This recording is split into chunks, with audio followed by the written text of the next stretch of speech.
Don't you hate it when you just won a tournament for a bunch of money online and you're like, I hope I get it within 3 weeks, and it's probably not going to happen? Yes, that is the worst, actually. You know where that doesn't happen?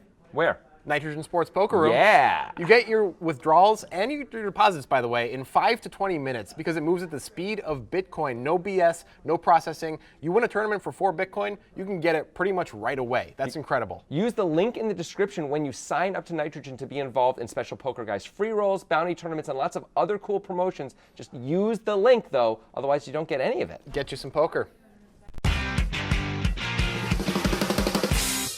Super high roller tournaments are really interesting because you get the elite of the elite and then you get the rich guys. And we have 2 of those players on opposite ends playing with 3 left in the super high roller 100K buy-in on the EPT. I forgot which EPT it is. Nobody Monte Carlo cares. or something like that. Whatever. It's Dan Shak against Fabian Quoss. Vanessa Selps is also in this hand, by the way. And give him the Dan Shak impression. Let's go. I'm Dan Shak. It's pretty good. I don't know. Is that okay? Close enough Yeah. for sure. Yeah, we're in the money. This is a high roller. It's a high leverage moment, and no one's got a lot of chips at this point.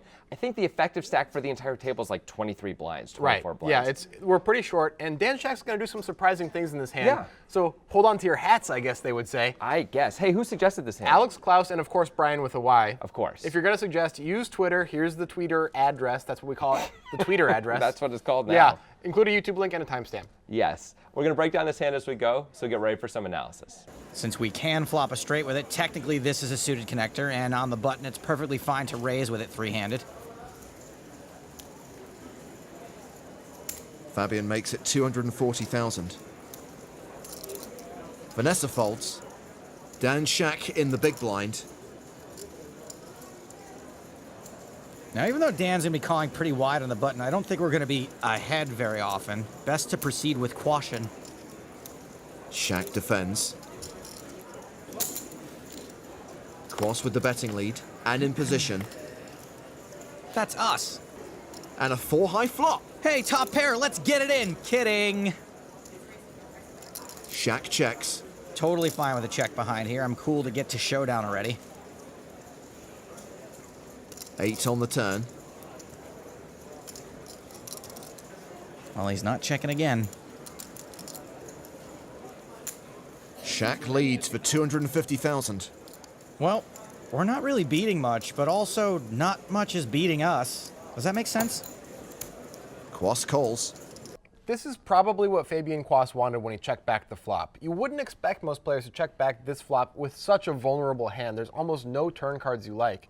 But Fabian knows that Shak is likely to barrel, I guess, or he at least expects it some of the time, because it happens. Shak barrels the turn. It is a really surprising check when you flop top pair or relatively short, and almost every card in the deck is tough to play against, right? Except for a 7 or a 4. I don't know what we like. Yeah, like there's straights that come in, there's overcards that come in, bottom cards pairing. I mean, everything is brutal when those things happen in Shak bets, unless we just think, like Grant's saying, Shak's going to bet so often on the turn if we check back this flop that checking back the flop just makes the most money. All right, here's a question for you. Yeah. Is this bet by Shak okay on the turn after Quoss checks the flop? Now, a lot of good players are going to check the flop with something showdownable that they don't want to get check raised with, but they're almost never folding the turn once they do that. Right. Do you think that's the case here, or Fabian's just lucky that he happens to have a showdownable hand? I would guess that Fabian is usually going to have a showdownable hand here, but from Shak's point of view, this can be okay, but it can't be where we can't just bet once and shut down. If we bet the turn, we have to often bet the river as well to sort of continue our story and say, don't call me with ace high, buddy. Don't call me with your bad one pair. Because I imagine Fabian's probably calling at least 80% of the time on the turn once he checks back the flop. Yeah, I would think against so. a guy like Dan Shak, because that's just what the good players do. They don't just give up on the turn after checking the flop. That's not something any good player really does these days. I mean, they do it a little bit when the board does not work for them. And this looks like a board that's better for Shak than for Fabian. Turns out Fabian has it this time. Yeah, it does turn that out. And of course, Shak has a gut shot, so he has a little bit of equity here. Maybe he can get lucky on the river, which is nice. Maybe he's trying to get there cheaply. It's a slightly small bet.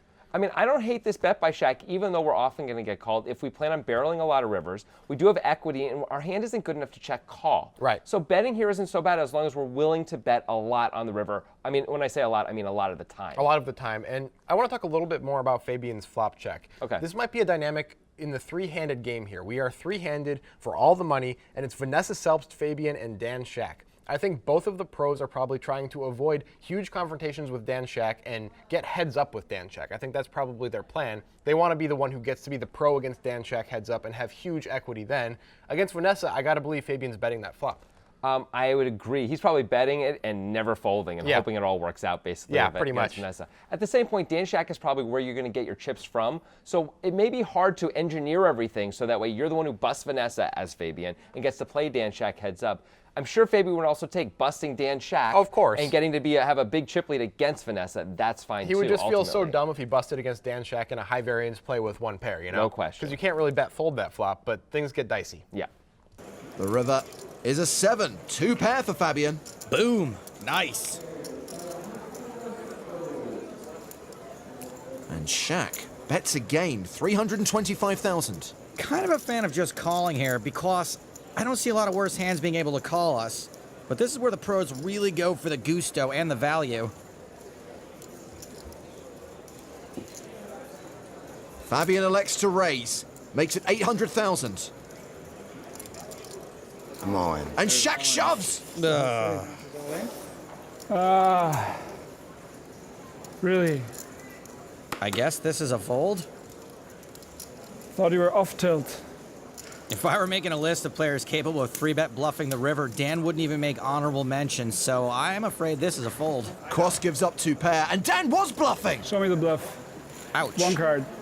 Well, that happened. Dan Shak did it. Didn't see that coming. He pulled the ripcord, and man, the parachute opened. He doesn't have the type of hand you would expect a player to have when they play it like this. He has showdown value. It's really surprising that this hand went the way it did. I can't believe it, but I think it's actually a brilliant play by Dan Shak, not just a crazy lucky play. A brilliant play. A brilliant play. An above the rim play. Well, at least maybe I'm You might be reading into overstating it a little bit. You might be overstating it just a little but bit. it's pretty great, and let's talk about why it's probably a great move by Dan Shak. Okay, I think the underlying theme here on the river is that Fabian Quoss underestimated Dan Shak.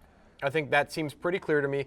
Maybe I'm wrong. Maybe Dan Shak's just on crazy monkey tilt and is deciding to do this. Maybe. And it's actually not a good play.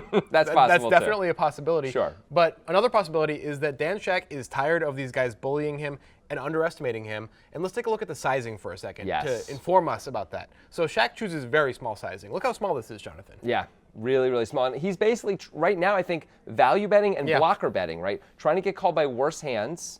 This is actually a reasonable bet here when you river the 7. You could also check, by the way. I think checking is probably better, honestly. But it's not the end of the world hoping to get called by a baby pair or an ace high kind of a thing, which are often going to check back the river. I don't know. When you bet this small, it kind of looks like what it is, though. Yeah, but you're Dan Shak, you do weird things. You do weird things. You're Dan Shak. So, I don't know. So Fabian Quoss, this is where I think he underestimates Dan Shak. Yes. He thinks he can play perfectly against Dan Shak, which is why he chooses this tiny sizing. The pot was 1.1 million before Dan Shak bet. Fabian is raising to 800,000, and that, in my mind, is because Fabian believes Dan Shak is never going to make a move on me in this spot. Right. I have to get value out of my 2 pair, but I can't bet too big or he's going to fold all his 1 pair hands. Dan Shak's so easy to play against. It's an easy raise fold spot. Yeah. No problem for me. I'm Fabian Quoss. Look at my scarf. I mean, that usually works against guys like Dan Shak, but I guess not against Dan Shak himself. And here's why I think this is probably a great play by Dan Shak and not just random tilt action that worked out. Because if you really think about the hand, and maybe Dan Shak did, it's hard for Fabian to have a monster that can call a 3-bet shove here. Fabian is almost always going to bet his sets on the flop or his straights on the flop or raise those on the turn. It's so rare for him to check it back and call a small bet on the turn to then raise the river here with those hands. The board is a little too wet, and it's Dan Shak who's more apt to call, and the money doesn't matter to him anyway. Fabian's almost never going to play the nuts or something close to it like this. I think Dan Shak's aware of that and is saying, you can't really have the nuts, and you can't have a set almost ever. I'm all in. Maybe he plays exactly the nuts like this sometimes. Maybe. Like, rarely. Maybe. But it's so rare for that to happen, and Dan Shak sniffs out what's happening. I think he might actually have sniffed this out, that Fabian has a pretty strong hand that he's like, well, I have to get some value because I didn't bet the flop, and Shak's betting so small. Yes. I'm going to make it 800K, and Shak's going to either call with a 1-pair hand or fold, or a 3-bet, and I have to fold because he has a better hand. But Dan Shak says, no.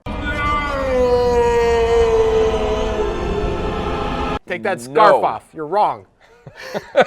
I will see your neck now. Yeah. There's 2 other things in play, too. Number 1 is, I don't know if Dan's aware of this, but he has a blocker to the nuts, and that does matter. Yeah. And it makes it a little bit better of a raise here. the all-in play, I mean, on the river by Dan because of that, right? Because now it's even harder for Fabian to have the nuts himself. Either Number way, one. it's a cool play, right? Oh, it's a super cool play. But the other thing too is, so Fabian thinks he can read Dan Shak by his sizing. Yeah. But Dan like turns the tables and says, I can read you by your sizing, Yeah. scarf boy. Yeah. And it really does seem to work These that way. whippersnappers aren't going to get me forever, you know? Yeah. Dan Shak. By the way, it's okay if I'm wrong. I'm Dan Shak. I've got a lot of money. Yeah, almost a good Dan Shak impression there. Close. Either way, it was a really effective play by Dan Shak. It could have been random spew. It could have been brilliant, as you said. Yeah. It's hard to know with an amateur like Dan Shak, a successful amateur. Very successful. Nonetheless. Anyway, it worked out. Fabian maybe got a little bit out of his depth with trying to own Dan Shak. I mean, it's a good try. He probably won't do it in the future. Yeah.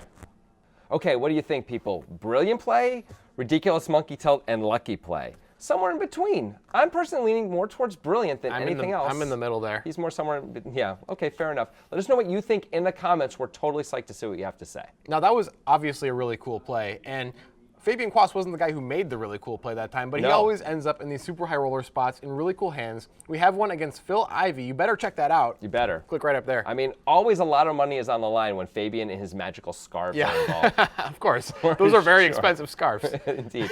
If you're interested in how we got to all these thoughts about, why we think this was a good play or a bad play, you got to check out our podcast, The Breakdown, presented by the Poker Guys. It's where we spent a good 45, 50 minutes talking about just this hand and all the elements that went into it. What do we think about Fabian making this play, checking the flop, about why could Dan be able to 3-bet shove the river successfully, and so on and so forth.